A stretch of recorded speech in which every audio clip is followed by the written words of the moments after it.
ಸಮಸ್ತ ವೀಕ್ಷಕ ಬಂಧುಗಳಿಗೆ V K digital news channel ದ್ವಾರ ಇಂದು ವಿಶೇಷ ಮಾಹಿತಿಯನ್ನು ನಿಮ್ಮ ಮುಂದೆ ಹಂಚಿಕೊಳ್ಳೋಕ್ಕೆ ಇಷ್ಟಪಡ್ತಾ ಇದ್ದೇನೆ. ಸಾಮಾನ್ಯವಾಗಿ ಶಿಕ್ಷಣದಲ್ಲಿ ಹಲವಾರು ಸುಧಾರಣೆಗಳು ಬದಲಾವಣೆಗಳಾಗ್ತಾ ಇದೆ. ಇದರಿಂದ ಮಕ್ಕಳು, ಪೋಷಕರು, ಶಿಕ್ಷಕರು ಈ ಮುಖ್ಯವಾದ ಅಂಶಗಳನ್ನು ಗುರುತಿಸಿ ಬದಲಾವಣೆಗಳನ್ನು ಮಾಡಿಕೊಳ್ಳಬೇಕು. ಮೊದಲಾಗಿ ನಮ್ಮ ಅನುದಾನಿತ ಪದವಿ ಪೂರ್ವ ಕಾಲೇಜಿನ ಉಪನ್ಯಾಸಕರುಗಳಿಗೆ BEd ತರಬೇತಿ ಪಡೆದಿಲ್ಲ. ಆದ್ದರಿಂದ ಅವರಿಗೆ ವೇತನ ಅನುದಾನಕ್ಕೆ ಒಳಪಡಲು ಸಾಧ್ಯವಿಲ್ಲ. ಇಂತಹ ಪದವಿ ಪೂರ್ವ ಕಾಲೇಜಿನ ಅನುದಾನಿತ ಉಪನ್ಯಾಸಕರಿಗೆ ವೇತನ ಸಹಿತ BEd ಶಿಕ್ಷಣ ಪಡೆಯೋದಕ್ಕೆ ಸರ್ಕಾರ ಅವಕಾಶ ಮಾಡಿಕೊಟ್ಟಿದೆ. ಯಾರು ಇವತ್ತು BEd ಪಾಸಾಗಿಲ್ಲ ಅಂತಹ ಉಪನ್ಯಾಸಕರು ತಕ್ಷಣವೇ BEd ಕೋರ್ಸ್ಗೆ ದಾಖಲಾಗಬೇಕು. ವೇತನ ಸಹಿತ ಇದಕ್ಕೆ ಅವಕಾಶವನ್ನು ಸರ್ಕಾರ ಮಾಡಿಕೊಟ್ಟಿದೆ. ಮತ್ತೊಂದು, ನಮ್ಮಲ್ಲಿ ಹೊಸ ಒಂದು ವೈದ್ಯಕೀಯ ಕಾಲೇಜನ್ನು ಪ್ರಾರಂಭ ಮಾಡೋದಕ್ಕೆ ರಾಜೀವ್ ಗಾಂಧಿ ವಿಶ್ವವಿದ್ಯಾಲಯ ಒಂದು ಕೋರಿಕೆಯನ್ನು ಇಟ್ಟಿತ್ತು. ಇದನ್ನು ಅಖಿಲ ಭಾರತ ವೈದ್ಯಕೀಯ ಶಿಕ್ಷಣ ಪರಿಷತ್ ಮಂಡಳಿ ನಿರಾಕರಿಸಿದೆ. ಕರ್ನಾಟಕದಲ್ಲಿ 26ನೇ ಸಾಲಿಗೆ ಯಾವುದೇ ನೂತನ ವೈದ್ಯಕೀಯ ಕಾಲೇಜ್ ಪ್ರಾರಂಭ ಆಗುವುದಿಲ್ಲ. ಮತ್ತು 26ನೇ ಸಾಲಿಂದ ಕರ್ನಾಟಕದಲ್ಲಿ ನಮ್ಮ ಮಕ್ಕಳಿಗೆ ಒಂದು ಹೊಸ ಸುದ್ದಿ ಇದೆ. ಯಾರು SLC ಓದ್ತಾ ಇದ್ದರೆ 10ನೇ ತರಗತಿ ಅಂತಹ ಮಕ್ಕಳಿಗೆ ಮತ್ತು ಶಿಕ್ಷಕರಿಗೆ, ಪೋಷಕರಿಗೆ ಒಂದು ಸಿಹಿ ಸುದ್ದಿ. ಸಾಮಾನ್ಯವಾಗಿ ಹಿಂದೆ ಪ್ರತಿಯೊಂದು ವಿಷಯಕ್ಕೆ 35 ಅಂಕ ಬರಬೇಕಾಗಿತ್ತು. ಆದರೆ ಈ ಸಲದಿಂದ 33 ಅಂಕ ಬಂದರೆ SLC ಒಳಗಡೆ ಉತ್ತೀರ್ಣರಾಗಬಹುದು. ಆಂತರಿಕವಾಗಿ ಶಾಲೆಯಲ್ಲಿಯೇ ಪ್ರತಿಯೊಬ್ಬ ವಿಷಯ ಶಿಕ್ಷಕರು 20 ಅಂಕಗಳನ್ನು ನೀಡಿರ್ತಾರೆ. ಮತ್ತು ಬರವಣಿಗೆ ಇದರಲ್ಲಿ 13 ಅಂಕ ತೆಗೆದರೆ SLC ಉತ್ತೀರ್ಣರಾಗ್ಬೋದು. ಈ ಹಿಂದೆ ಶಿಕ್ಷಕರು, ಪೋಷಕರು ಎಲ್ಲರೂ ದೂರ್ತಾಯಿದ್ರು, ನಮ್ಮ SLC ಫಲಿತಾಂಶ ತುಂಬ ಕಡಿಮೆ ಆಗ್ತಾಯಿದೆ, ಈ ಒಂದು ಅಂಕಗಳನ್ನು ಕಡಿಮೆ ಮಾಡಬೇಕು ಅಂತ. ಒಟ್ಟು 206 ಅಂಕ ಬಂದರೆ ಆಂತರಿಕ ಮತ್ತು ಬರವಣಿಗೆ ಎರಡರೊಳಗೆ ಕೂಡ ಆ ವಿದ್ಯಾರ್ಥಿ ಉತ್ತೀರ್ಣನಾಗ್ತಾನೆ. 33% ಬಂದರೆ ಸಾಕು. ಇದಕ್ಕೆ ಸರ್ಕಾರ ಆದೇಶ ಹೊರಡಿಸಿದೆ. ಮತ್ತು ಯಾರಾದರೂ ಇದ್ರ ಬಗ್ಗೆ ಆಕ್ಷೇಪಣೆ ಸಲ್ಲಿಸೋರಿದ್ದರೆ ಇದನ್ನು ಆಕ್ಷೇಪಣೆ ಸಲ್ಲಿಸ್ಬೋದು. SLC ಓದುವ ವಿದ್ಯಾರ್ಥಿಗಳಿಗೆ ಅನುಕೂಲಕರವಾಗಲಿ, ಎಲ್ಲರೂ ಉತ್ತೀರ್ಣರಾಗಲಿ ಎಂಬ ಉದ್ದೇಶದಿಂದ ಈ ಒಂದು ಕೇಂದ್ರ ಪಠ್ಯಕ್ರಮದಂತೆ ನಮ್ಮನ್ನು ಕೂಡ ಅಂಕಗಳನ್ನು ಇಳಿಸಲಾಗಿದೆ.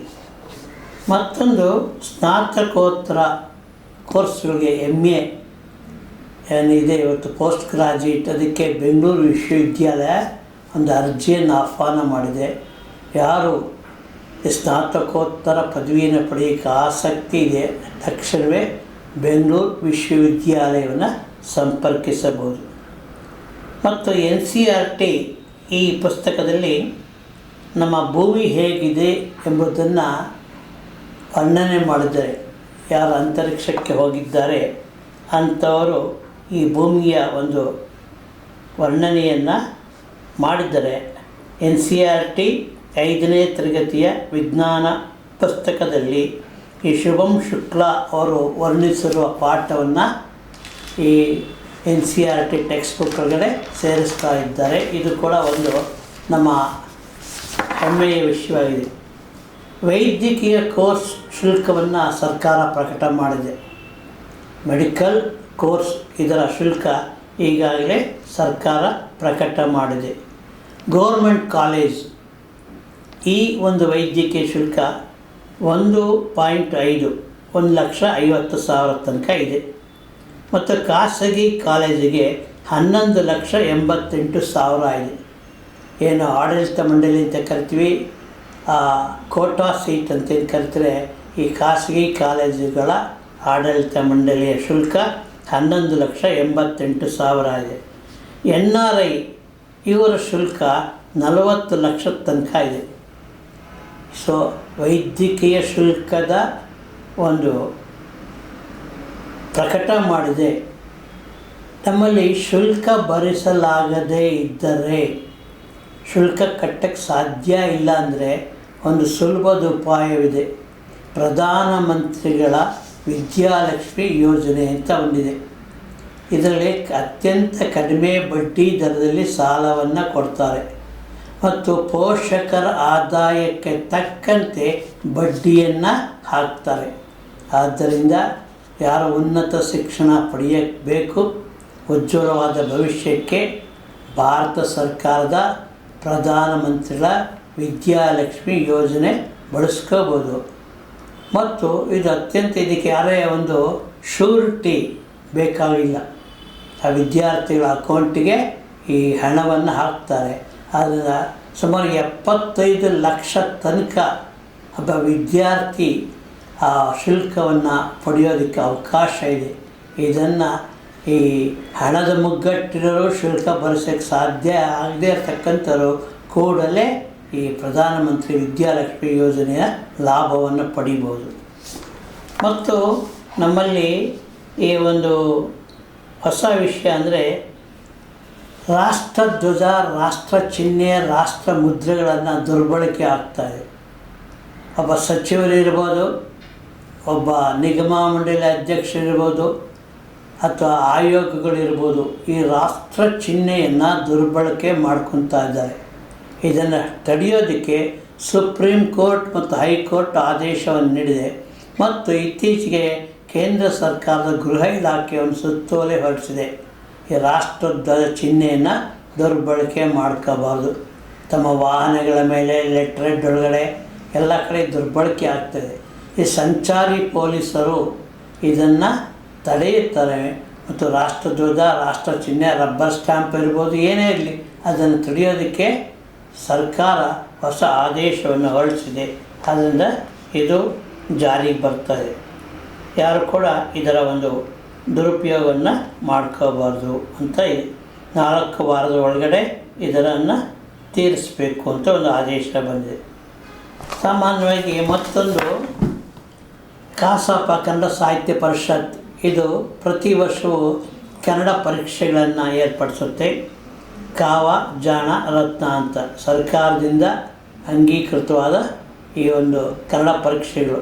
ಯಾರು ಇಚ್ಛೆ ಪಡ್ತಾರೆ ಬೆಂಗಳೂರಿನ ಚಾಮರಾಜಪೇಟೆಯಲ್ಲಿರ್ತಕ್ಕಂಥ ಕನ್ನಡ ಸಾಹಿತ್ಯ ಪರಿಷತ್ತನ್ನು ಸಂಪರ್ಕಿಸಬಹುದು. ಉಚಿತ ವಿದ್ಯಾರ್ಥಿ ನಿಲಯ ಬೆಂಗಳೂರಿನಲ್ಲಿ ಒಂದು ಸದಾವಕಾಶ. ಬೇರೆ ಬೇರೆ ರಾಜ್ಯಗಳಿಂದ ಬರ್ತಕ್ಕಂಥ ಬಾಲಕರಿಗೆ ಫ್ರೀ ಹಾಸ್ಟೆಲ್ ಮಾಡಿದ್ದಾರೆ. ಹಾಸ್ಟೆಲ್ನಲ್ಲಿ ಯಾರು ಬೇಕಾದ್ರೂ ಸೇರ್ಕೋಬೋದು. ಅಂದರೆ ನವಜೀವನ ಸಾಂಸ್ಕೃತಿಕ ಟ್ರಸ್ಟ್ ಅಂತ ಇದೆ, ಜರ್ನಲಿಸ್ಟ್ ಕಾಲೋನಿ, JC ರಸ್ತೆ. ಇಲ್ಲಿ ಪದವಿ ಪೂರ್ವದ ನಂತರ ಯಾರು ಓದ್ತಾ ಇದ್ದಾರೆ ಅಂಥ ಬಾಲಕರಿಗೆ ಉಚಿತವಾದ ವಿದ್ಯಾರ್ಥಿ ನಿಲಯ ಇದೆ. ಜಾತಿ, ಮತ, ಪಂಥ ಯಾವುದು ಇಲ್ಲಿ ನೋಡೋದಿಲ್ಲ. ಅದರಿಂದ ಯಾರಿಗೆ ಹಾಸ್ಟೆಲ್ ಬೇಕು, ವಸತಿ ಬೇಕು ಬೆಂಗಳೂರಿನಲ್ಲಿ ಪದವಿ ನಂತರ ಅವ್ರಿಗೆ ಅವಕಾಶ ಇದೆ. ಇದಕ್ಕೆ ಮೊಬೈಲ್ ಸಂಖ್ಯೆ ಕೊಟ್ಟಿದ್ದಾರೆ 7691454178. ಇಲ್ಲಿ ಸಂಪರ್ಕಿಸಬಹುದು. JC ರಸ್ತೆಯಲ್ಲಿ ಜರ್ನಲಿಸ್ಟ್ ಕಾಲೋನಿ ಅಂತದೆ, ನವಜೀವನ ಸಾಂಸ್ಕೃತಿಕ ಟ್ರಸ್ಟ್ ಇದು ಈ ಒಂದು ಹಾಸ್ಟೆಲ್ ವ್ಯವಸ್ಥೆಯನ್ನು ಉಚಿತವಾಗಿ ಮಾಡಿದ್ದಾರೆ. ವಿದ್ಯಾರ್ಥಿಗಳು ಇದನ್ನು ಬಳಸ್ಕೋಬೋದು. ಮತ್ತೊಂದು ನಮ್ಮ ಮಾಜಿ ಸೈನಿಕರಿಗೆ ಒಂದು ಮಕ್ಕಳಿಗೆ ಉಚಿತವಾದ ವಿದ್ಯಾರ್ಥಿ ವೇತನವನ್ನು ನೀಡ್ತಾ ಇದ್ದಾರೆ. ಬೆಂಗಳೂರಿನ ಈ ರೆಸಿಡೆನ್ಸಿ ರಸ್ತೆಯಲ್ಲಿರ್ತಕ್ಕಂಥ ಫೀಲ್ಡ್ ಮಾರ್ಷಲ್ M. ಕಾರ್ಯಪ್ಪ ಅವರ ಭವನದಲ್ಲಿ ಸೈನಿಕರ ಕಲ್ಯಾಣ ಅಭಿವೃದ್ಧಿ ಮಂಡಳಿ ಅಂತ ಇದೆ. ಈ ಮಂಡಳಿಯು ನಿವೃತ್ತ ಸೈನಿಕರ ಮಕ್ಕಳಿಗೆ ಪದವಿ ನಂತರ ಡಿಪ್ಲೊಮಾ ಮತ್ತು ವೃತ್ತಿ ಶಿಕ್ಷಣ ಯಾವುದೇ ಶಿಕ್ಷಣ ಪಡಿತಾ ಇದ್ದರೆ ವಿದ್ಯಾರ್ಥಿ ವೇತನ ಕೊಡ್ತಾ ಇದ್ದಾರೆ. ಇಲ್ಲಿ ಆ ವಿದ್ಯಾರ್ಥಿ ವೇತನ ಅಂದರೆ ಆಧಾರ್ ಮತ್ತು ಬ್ಯಾಂಕ್ ಅಕೌಂಟನ್ನು ಸಲ್ಲಿಸಿದರೆ ಆ ಶುಲ್ಕವನ್ನು ವಿದ್ಯಾರ್ಥಿ ವೇತನ ಈ ನಿವೃತ್ತ ಸೈನಿಕರ ಮಕ್ಕಳು ಪಡೀಬೋದು. ಕೂಡಲೇ ಸಂಪರ್ಕಿಸಿ ಫೀಲ್ಡ್ ಮಾರ್ಷಲ್ ಕಾರ್ಯಪ್ಪ ಭವನದಲ್ಲಿರ್ತಕ್ಕಂಥ ಸೈನಿಕ ಅಭಿವೃದ್ಧಿ ಮಂಡಳಿಯಲ್ಲಿ ಲಾಭವನ್ನು ಪಡ್ಕೋಬೋದು. ರಾಷ್ಟ್ರೀಯ ಪುರಸ್ಕಾರಕ್ಕೆ ಅರ್ಜಿಯನ್ನು ಕರೆದಿದ್ದಾರೆ. ನಮ್ಮ ದೇಶದಲ್ಲಿ ಸಾಮಾನ್ಯ ಮಕ್ಕಳು 5ರಿಂದ 18 ವರ್ಷದ ಮಕ್ಕಳು ಧೈರ್ಯವನ್ನು ಸಾಹಸವನ್ನು ತೋರಿದ್ದರೆ, ಯಾರ ಜೀವ ರಕ್ಷಣೆ ಮಾಡಿದ್ದರೆ ಅಂಥವರಿಗೆ ಪ್ರಧಾನಮಂತ್ರಿಗಳ ಬಾಲ ಪುರಸ್ಕಾರ ಅಂತ ಕೊಡ್ತಾರೆ. ಇದು ನ್ಯಾಷನಲ್ ಅವಾರ್ಡ್. ಇದನ್ನು ಪಡೆಯಬಹುದು. ಇದರ ಅವಕಾಶವನ್ನು ಮಾಡಿಕೊಟ್ಟಿದ್ದಾರೆ. ಇದಕ್ಕೆ 5ರಿಂದ 18 ವರ್ಷದ ಮಕ್ಕಳು ಜುಲೈ 31 ಅರ್ಜಿಯನ್ನು ಸಲ್ಲಿಸಬೇಕಾಗತ್ತೆ. ಯಾವುದೇ ಮಕ್ಕಳು ಈ ಒಂದು ಬಾಲ ಪುರಸ್ಕಾರ ರಾಷ್ಟ್ರೀಯ ಯೋಜನೆಗೆ ಅರ್ಹತೆಯನ್ನು ಗಳಿಸ್ತಾರೆ. ಇದನ್ನು ಪಡೆಯಬಹುದು. ಮತ್ತೊಂದು, ನಮ್ಮಲ್ಲಿ ಭಾಷಾ ಶಿಕ್ಷಣ ಗೊಂದಲ ಇದೆ. ಈ ತ್ರಿಭಾಷಾ ಶಿಕ್ಷಣ ಸೂತ್ರವೇ ಸೂಕ್ತ ಅಂತ ನಮ್ಮ ಅಂತಾರಾಷ್ಟ್ರೀಯ ದ್ರಾವಿಡ ಭಾಷಾ ಒಂದು ವಿಜ್ಞಾನ ಸಂಸ್ಥೆ ಅವರು ಒಂದು ಹೇಳಿಕೆಯನ್ನು ಕೊಟ್ಟರೆ, ಜಿ ಕೆ ಪಟ್ಟಣ್ಣನವರಂತ ಹೇಳ್ತಾರೆ. ತ್ರಿಭಾಷಾ ಶಿಕ್ಷಣವೇ ಸೂಕ್ತ, ವಿದ್ಯಾರ್ಥಿ ಜೀವನಕ್ಕೆ ಅವನ ಉದ್ಯೋಗಕ್ಕೆ ಇದು ತುಂಬ ಅನುಕೂಲಕರವಾಗುತ್ತೆ ಅಂತ ಈ ಅಂತಾರಾಷ್ಟ್ರೀಯ ದ್ರಾವಿಡ ಭಾಷಾ ವಿಜ್ಞಾನ ಕೇಂದ್ರದ ನಿರ್ದೇಶಕರು ಒಂದು ಅಭಿಪ್ರಾಯವನ್ನು ವ್ಯಕ್ತಪಡಿಸಿದ್ದಾರೆ. ತ್ರಿಭಾಷಾ ಶಿಕ್ಷಣಕ್ಕೆ ಅವಕಾಶ. ಮತ್ತೊಂದು, ಈ ಕೃಷಿ ಮಾಧ್ಯಮ ಪ್ರಶಸ್ತಿ ಅಂತ ಕೊಡ್ತಾ ಇದ್ದಾರೆ. ಮೊಟ್ಟ ಮೊದಲ ಬಾರಿಗೆ ಹೆಬ್ಬಾಳದಲ್ಲಿರ್ತಕ್ಕಂಥ ಕೃಷಿ ವಿಶ್ವವಿದ್ಯಾಲಯವು ಈ ಒಂದು ಕೃಷಿ ಮಾಧ್ಯಮ ಪ್ರಶಸ್ತಿಯನ್ನು ಕೊಡ್ತಾ ಇದ್ದಾರೆ. 10,000 ರು ನಗದು. ಆಗಸ್ಟ್ 15 ಈ ಅರ್ಜಿ ಸಲ್ಲಿಸಲು ಕೊನೆಯ ದಿನಾಂಕ. ಪತ್ರಕರ್ತರಾಗಿರ್ಬೋದು, ಅಧಿಕಾರಿಗಳಾಗಿರ್ಬೋದು, ವಿದ್ಯಾರ್ಥಿಗಳು, ಕೃಷಿ ವಿಸ್ತರಣಾ ಕಾರ್ಯಕರ್ತರು ಯಾರಿದ್ದಾರೆ ಈ ಒಂದು ಕೃಷಿ ಮಾಧ್ಯಮ ಪ್ರಶಸ್ತಿಗೆ ಅರ್ಜಿಯನ್ನು ಸಲ್ಲಿಸಬಹುದು. ಆಗಸ್ಟ್ 15 ಕೊನೆಯ ದಿನಾಂಕ. ಮತ್ತೊಂದು, ಇಂದಿರಾ ಗಾಂಧಿ ಮುಕ್ತ ರಾಷ್ಟ್ರೀಯ ವಿಶ್ವವಿದ್ಯಾಲಯ ಇದೆ. ಇಂದಿರಾ ಗಾಂಧಿ ಓಪನ್ ಯೂನಿವರ್ಸಿಟಿ ಅಂತ ಇದೆ. ಇಲ್ಲಿ ಸ್ನಾತಕೋತ್ತರ ಪದವಿಗಳು, ಡಿಪ್ಲೊಮಾ ಇದಕ್ಕೆ ಅರ್ಜಿಯನ್ನು ಆಹ್ವಾನ ಮಾಡಿದ್ದಾರೆ. ಇಂದಿರಾ ಗಾಂಧಿ ಓಪನ್ ಯೂನಿವರ್ಸಿಟಿ ಇಲ್ಲಿಗೆ ಅರ್ಜಿಯನ್ನು ಆಹ್ವಾನ ಮಾಡಿದ್ದಾರೆ. ಇಲ್ಲಿ ವಾರ್ಷಿಕ ಆದಾಯ 2.5 ಲಕ್ಷಕ್ಕಿಂತ ಕಡಿಮೆ ಇರತಕ್ಕಂಥ SC/ST ಮಕ್ಕಳಿಗೆ ಈ ವಿಶ್ವವಿದ್ಯಾಲಯವು 50% ಶುಲ್ಕವನ್ನು ರಿಯಾಯಿತಿಯಲ್ಲಿ ಕೊಡ್ತಾ ಇದೆ. ಯಾರು ಪದವಿ ಪಡೆಯೋದಕ್ಕೆ ಅವಕಾಶ ಇದೆ, ಅವ್ರಿಗೆ ಆಸಕ್ತಿ ಇದೆ ಅಂಥವ್ರು ಕೂಡಲೇ ಈ ಒಂದು ಮುಕ್ತ ವಿಶ್ವವಿದ್ಯಾಲಯದಲ್ಲಿ ಆನ್ಲೈನ್ ಮತ್ತು ಆಫ್ಲೈನ್ ಎರಡರೂ ಕೂಡ ಶಿಕ್ಷಣ ಕೊಡ್ತಾ ಇದ್ದಾರೆ. ಅವಕಾಶ ಬಳಸ್ಕೋಬೋದು. ಇದಕ್ಕೆ ಒಂದು ಮೊಬೈಲ್ ಸಂಖ್ಯೆ ಕೊಟ್ಟಿದ್ದಾರೆ, 9444933772. ಇದು ತುಂಬ ಚೆನ್ನಾಗಿದೆ. ಡಿಸ್ಕಂಟಿನ್ಯೂ ಯಾರಾಗಿರ್ತಾರೆ, ಕಾಲೇಜಿಗೆ ಹೋಗಿ ಅರ್ಧಂಬರ್ಧ ಶಿಕ್ಷಣ ಪಡೆದರೆ ಈ ಓಪನ್ ಯೂನಿವರ್ಸಿಟಿ ಮುಖಾಂತರ ಇದನ್ನು ಪಡ್ಕೋಬೋದಾಗತ್ತೆ. ಮತ್ತೊಂದು, ರಾಜಾಜಿನಗರದಲ್ಲಿ ಒಂದು ಸರ್ಕಾರಿ ಕೈಗಾರಿಕಾ ತರಬೇತಿ ಉಪಕರಣ ಸಂಸ್ಥೆ ಇದೆ. ಸುಮಾರು 13 ವಿಷಯಗಳಲ್ಲಿ ಡಿಪ್ಲೊಮಾವನ್ನು ಕೊಡ್ತಾ ಇದ್ದಾರೆ. ರಾಜಾಜಿನಗರದ ಸರ್ಕಾರಿ ಉಪಕರಣಗಳ ತರಬೇತಿ ಸಂಸ್ಥೆ ಕರ್ನಾಟಕ ಸರ್ಕಾರದ್ದು. ಇಲ್ಲಿ PUC ನಂತರ 13 ಡಿಪ್ಲೊಮಾಗಳನ್ನು ಕೊಡ್ತಾ ಇದ್ದಾರೆ. ಅದನ್ನು ಬಳಸ್ಕೋಬೋದು. ಇದಕ್ಕೆ ಒಂದು ನಂಬರ್ ಕೊಟ್ಟಿದ್ದಾರೆ, 9146295884. ಮತ್ತೊಂದಿದೆ 9880217473.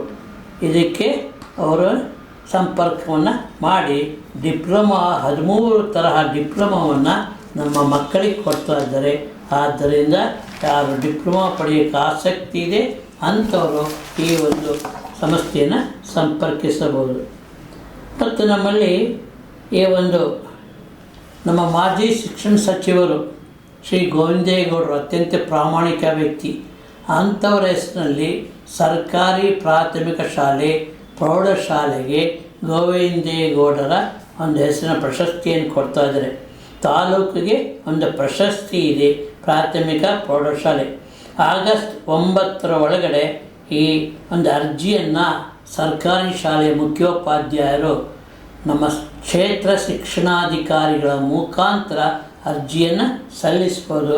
ಈ ಒಂದು ಪ್ರಶಸ್ತಿಯನ್ನು ನಮ್ಮ ಶಿಕ್ಷಕರ ದಿನಾಚರಣೆ ಸೆಪ್ಟೆಂಬರ್ 5ರಂದು ಇದನ್ನು ನೀಡಲಾಗತ್ತೆ. ಉತ್ತಮ ಶಾಲೆ ಅಂತ ಯಾರಿಗೆ ಅನಿಸುತ್ತೆ ಅಂತ ಮುಖ್ಯೋಪಾಧ್ಯಾಯರು ಸಂಬಂಧಪಟ್ಟ ಕ್ಷೇತ್ರ ಶಿಕ್ಷಣಾಧಿಕಾರಿಗಳ ಮುಖಾಂತರ ಈ ಒಂದು ಅರ್ಜಿಯನ್ನು ಸಲ್ಲಿಸ್ಬೋದು. ಇದು ತುಂಬ ಒಂದು ಉತ್ತಮ ಶಾಲೆಗೆ ಅವಕಾಶವಿದೆ.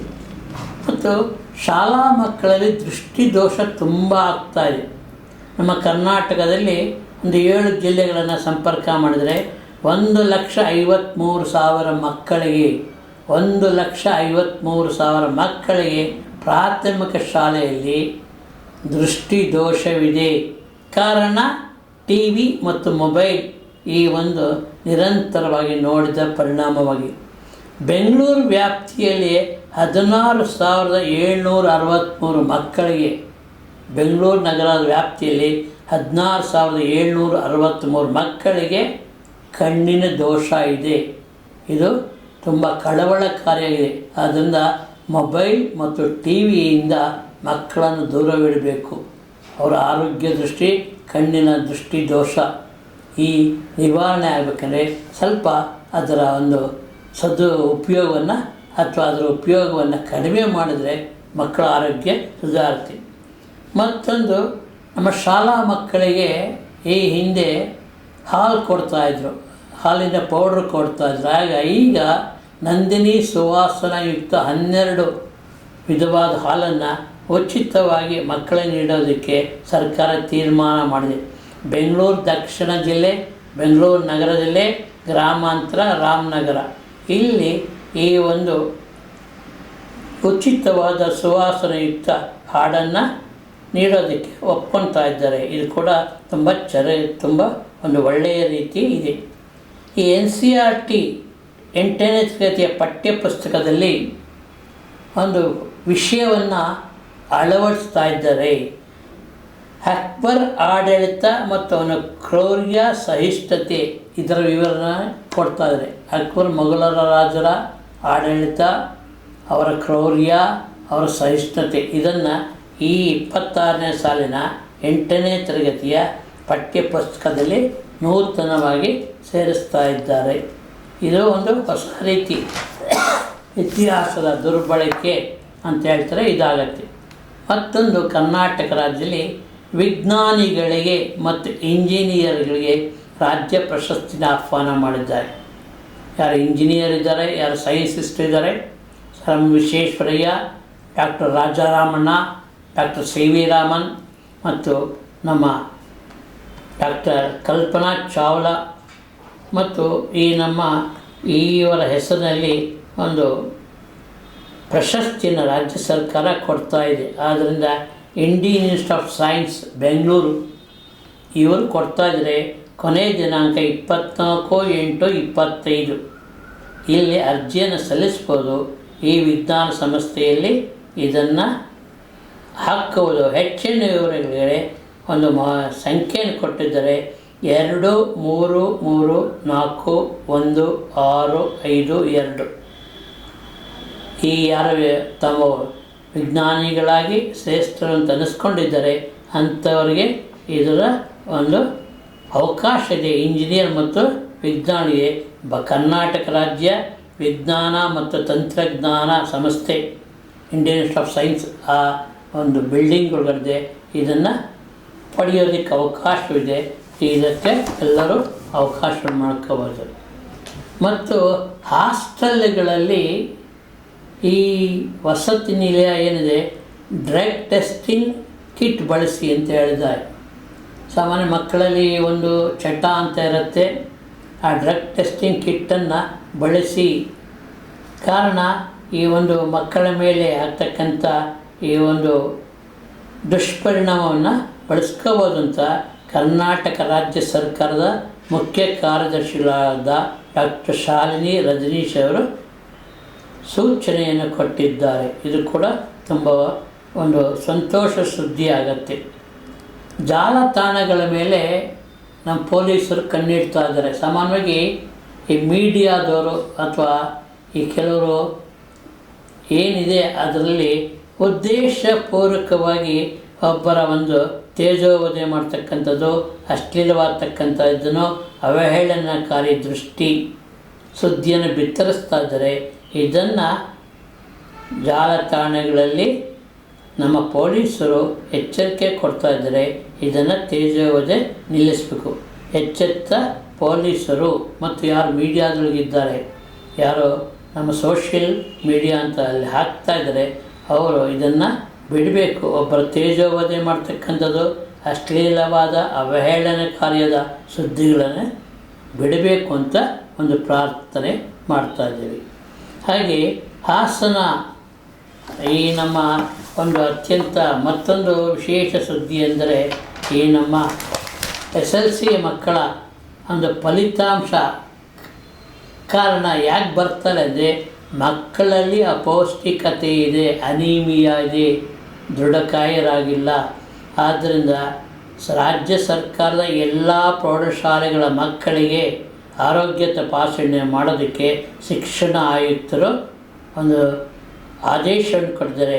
30% ಮಕ್ಕಳು ಪ್ರೌಢಶಾಲೆಯಲ್ಲಿ ಶೈಕ್ಷಣಿಕವಾಗಿ ಹಿಂದುಳಿದಿದ್ದಾರೆ. ಈ ಶೈಕ್ಷಣಿಕ ಹಿಂದುಳಿಕೆ ಕಾರಣ ಅವರಲ್ಲಿರ್ತಕ್ಕಂಥ ಅಪೌಷ್ಟಿಕತೆ, ಇದನ್ನು ಎಲ್ಲ ಒಂದು ಹೈಸ್ಕೂಲ್ ಮಕ್ಕಳಿಗೆ ಇದನ್ನು ಆರೋಗ್ಯ ತಪಾಸಣೆ ಮಾಡಬೇಕು ಅಂತ ಒಂದು ಆದೇಶವನ್ನು ಕೊಟ್ಟಿದ್ದಾರೆ. ನಮ್ಮ ರಾಜ್ಯದಲ್ಲಿ ಸರ್ಕಾರಿ ಶಾಲೆಗಳ ಸ್ಥಿತಿಗತಿ ಹೇಗಿದೆ, ಇದನ್ನು ಸುಧಾರಣೆಗೆ ಬೇಕಾದ ಚರ್ಚೆಯನ್ನು ವಿಧಾನಸಭೆಯಲ್ಲಿ ಮಾಡಬೇಕು ಅಂತ ಮಾಜಿ ಶಿಕ್ಷಣ ಸಚಿವರಾದ ಸುರೇಶ್ ಕುಮಾರ್ ಅವರು ಒಂದು ಮನವಿಯನ್ನು ಸ್ಪೀಕರ್ಗೆ ಲೆಟ್ರ್ ಮುಖಾಂತರ ಕೊಟ್ಟಿದ್ದಾರೆ. ಶಾಲೆ ಸ್ಥಿತಿಗತಿ ಬಗ್ಗೆ ಚರ್ಚೆ ಮಾಡೋಣ, ಅವಕಾಶ ಮಾಡಿಕೊಡಿ ಅಂತ ಕೊಟ್ಟಿದ್ದಾರೆ. ಮತ್ತೊಂದು, ವೃದ್ಧಾಪ್ಯದಲ್ಲಿ ಪೋಷಕರನ್ನು ನೋಡಿಕೊಳ್ಳೋದಕ್ಕೆ ಕೇಂದ್ರ ಸರ್ಕಾರ ದಿಟ್ಟ ಹೆಜ್ಜೆಯನ್ನಿಟ್ಟಿದೆ. 30 ದಿನಗಳ ವಿಶೇಷ ಒಂದು ರಜಾ ಕೊಡ್ತಾಯಿದೆ ಕೇಂದ್ರ ಸರ್ಕಾರಿ ನೌಕರರಿಗೆ.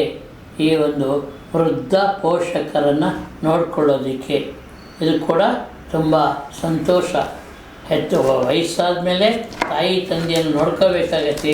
ಈ ಕಾರಣದಿಂದ ಈ ಒಂದು ಕೇಂದ್ರ ಸರ್ಕಾರದ ನೌಕರರಿಗೆ ಒಂದು ರಜಾ ವಿಶೇಷವಾಗಿ 30 ದಿನಗಳ ಕಾಲ ಕೊಡ್ತಾರೆ. ಮತ್ತು ಗಾಂಧಿ ವಿಚಾರಗಳ ಸಂಸ್ಕಾರಕ್ಕಾಗಿ ರಾಜ್ಯದ ಎಲ್ಲ ಕಾಲೇಜು ವಿದ್ಯಾರ್ಥಿಗಳಿಗೆ ಒಂದು ಗಾಂಧೀಜಿ ಒಂದು ವಿಚಾರ ಬಗ್ಗೆ ಒಂದು ಪರೀಕ್ಷೆಯನ್ನು ಮಾಡ್ತಾ ಇದ್ದಾರೆ. ಕಾರಣ, ಬೆಳಗಾಂ ಅಧಿವೇಶನದಲ್ಲಿ, ಕಾಂಗ್ರೆಸ್ ಅಧಿವೇಶನ 1942ನೇ ಇಸ್ವಿ ಆಯಿತು.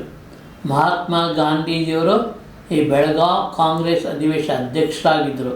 ಆ ಕಾರಣ ಮತ್ತು 75 ವರ್ಷ ಪೂರ್ಣವಾಗಿದೆ ವಾರ್ಷಿಕೋತ್ಸವ. ಏನಂದರೆ ಭೂದಾನ ಚಳವಳಿ, ಭೂದಾನ ಯಜ್ಞ ಎರಡು ಒಟ್ಟಿಗೆ ಆದ್ದರಿಂದ ಇಡೀ ರಾಜ್ಯದಲ್ಲಿ ವಿಶ್ವಾದ್ಯಂತ ಗಾಂಧೀಜಿ ಬಗ್ಗೆ, ಅವರ ಸಂಸ್ಕಾರಗಳ ಬಗ್ಗೆ ಪರೀಕ್ಷೆಯನ್ನು ಮಾಡ್ತಾ ಇದ್ದಾರೆ.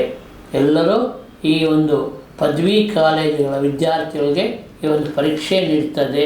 ಎಲ್ಲರೂ ಇದನ್ನು ಬಳಸ್ಕೋಬೇಕಾಗಿ ಪ್ರಾರ್ಥನೆ. ಹೀಗೆ ನಮ್ಮ ದೇಶದಲ್ಲಿ ತುಂಬ ಬದಲಾವಣೆಗಳಾಗ್ತಾ ಇದೆ. ಆ ಬದಲಾವಣೆಗಳು ತಕ್ಕಂತೆ ತಮ್ಮ ಒಂದು ಸುಧಾರಣೆಗೆ ಏನು ಬೇಕೋ ಅದನ್ನು ಮಾಡ್ಕೋಬೇಕು. SLC ಪರೀಕ್ಷೆಯ ಒಂದು ಫಲಿತಾಂಶ, ಉತ್ತೀರ್ಣ ಮತ್ತು ಸ್ಕಾಲರ್ಶಿಪ್ ಇರ್ಬೋದು, ಎಲ್ಲದಕ್ಕೂ ಅವಕಾಶವಿದೆ. ಆದ್ದರಿಂದ ಮೊಟ್ಟ ಮೊದಲ ಬಾರಿಗೆ ಈ ಒಂದು ದಿಟ್ಟ ನಿರ್ಧಾರವನ್ನು ನಮ್ಮ ರಾಜ್ಯ ಸರ್ಕಾರ ತಗೊಂಡಿದೆ. ಮಕ್ಕಳ ಶೈಕ್ಷಣಿಕವಾಗಿ ಮುಂದುವರಿಯೋದಕ್ಕೆ SLC ಉತ್ತೀರ್ಣದ ಅಂಕವನ್ನು 33% ಕೇಳಿಸಿದೆ. 206 ಬಂದರೆ ಆ ಮಗು ಉತ್ತೀರ್ಣನಾಗ್ತಾನೆ. ಅದರಿಂದ ಪ್ರತಿಯೊಬ್ಬರು ಇದನ್ನು ಬಳಸ್ಕೋಬೋದು. ಶಿಕ್ಷಕರು ಮತ್ತು ವಿದ್ಯಾರ್ಥಿಗಳು, ಪೋಷಕರಿಗೆ ಒಂದು ಸಂತದ ವಿಷಯ ಎಂದು ತಿಳಿಸುತ್ತಾ, ಹೀಗೆ ನಮ್ಮ ರಾಜ್ಯದ ಒಂದು ಶೈಕ್ಷಣಿಕ ಸುದ್ದಿಯನ್ನು ಮೊಟ್ಟ ಮೊದಲ ಬಾರಿಗೆ V K digital news channel ದ್ವಾರ ಇಡೀ ರಾಜ್ಯಕ್ಕೆ ಬಿತ್ತರವಾಗ್ತಾ ಇದೆ. ನಮ್ಮ ವೀಕ್ಷಕರು ತಪ್ಪದೇ ಇದನ್ನು ವೀಕ್ಷಿಸಿ ಈ ಸುದ್ದಿಯನ್ನು ತಮ್ಮ ಸ್ನೇಹಿತರಿಗೆ, ತಮ್ಮ ಶಿಕ್ಷಕ ಬಂಧುಗಳಿಗೆ ಮತ್ತು ಎಲ್ಲರಿಗೂ ತಿಳಿಸೋದ್ರ ಮುಖಾಂತರ ಏನು ಬದಲಾವಣೆ ಅಭಿವೃದ್ಧಿ ಆಗ್ತಿದೆ ಇದರ ಲಾಭವನ್ನು ಪಡೆದುಕೋಬೇಕಾಗಿ ಪ್ರಾರ್ಥಿಸ್ತೀನಿ. ಇಂತಿ ತಮ್ಮ ಯಲಹಂಕದ ಕೆ ಸುಜಯ್ ಕುಮಾರ್ ಅಂತ ತಿಳಿಸುತ್ತೇನೆ. ಇಂತಿ ನಮಸ್ಕಾರಗಳು. ವೀಕ್ಷಕರೇ, ವಿಕೆ ಡಿಜಿಟಲ್ ನ್ಯೂಸ್ ಯೂಟ್ಯೂಬ್ ಚಾನಲ್ ಅನ್ನು ಲೈಕ್ ಮಾಡಿ, ಸಬ್ಸ್ಕ್ರೈಬ್ ಮಾಡಿ ಮತ್ತು ಹೆಚ್ಚಿನ ಜನರಿಗೆ ಶೇರ್ ಮಾಡಿ.